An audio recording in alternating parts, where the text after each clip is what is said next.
Aurons-nous des coupures de courant électrique cet hiver? Personne ne le sait pour l'instant, mais au cas où, la Confédération a prévu une série de mesures plutôt radicales.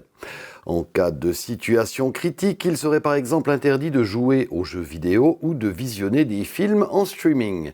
Une autre mesure propose que les déplacements des véhicules électriques seraient limités au strict minimum. Une mesure qui ne semble plaire à personne dans la région, comme l'a constaté pour nous Louis Beugly.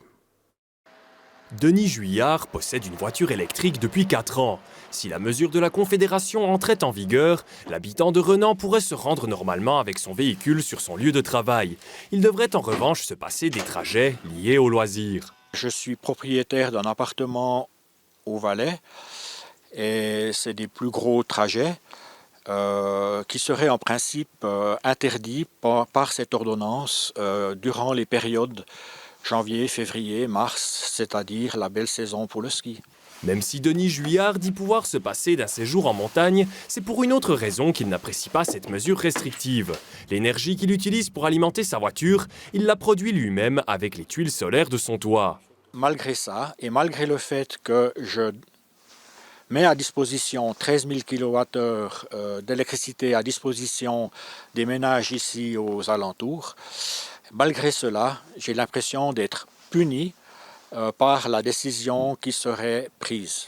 Une décision qui génère aussi de l'incompréhension du côté de l'Union professionnelle suisse de l'automobile. Pour le président de la section Jura et Jura bernois, une telle restriction n'a pas de sens en raison du petit nombre de véhicules électriques en Suisse. Ces véhicules électriques se vendent bien, par contre ça ne représente qu'un véhicule sur 50 sauf erreur, donc on n'a vraiment pas de quoi s'alarmer et de dire aux gens arrêtez de rouler avec vos véhicules électriques.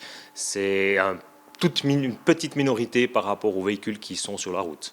En revanche, limiter les trajets en voiture électrique pourrait ralentir la progression de ces véhicules en Suisse. On prône la vente de véhicules électriques et derrière on dit aux clients, à nos clients, attention, si vous achetez un véhicule électrique, vous aurez des restrictions à l'heure actuelle. Donc c'est compliqué de pouvoir donner des bonnes informations justes à ces clients de véhicules électriques.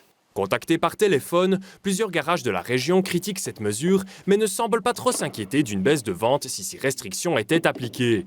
Si la demande en véhicules électriques est en augmentation, elle reste relativement faible face à celle des véhicules à essence.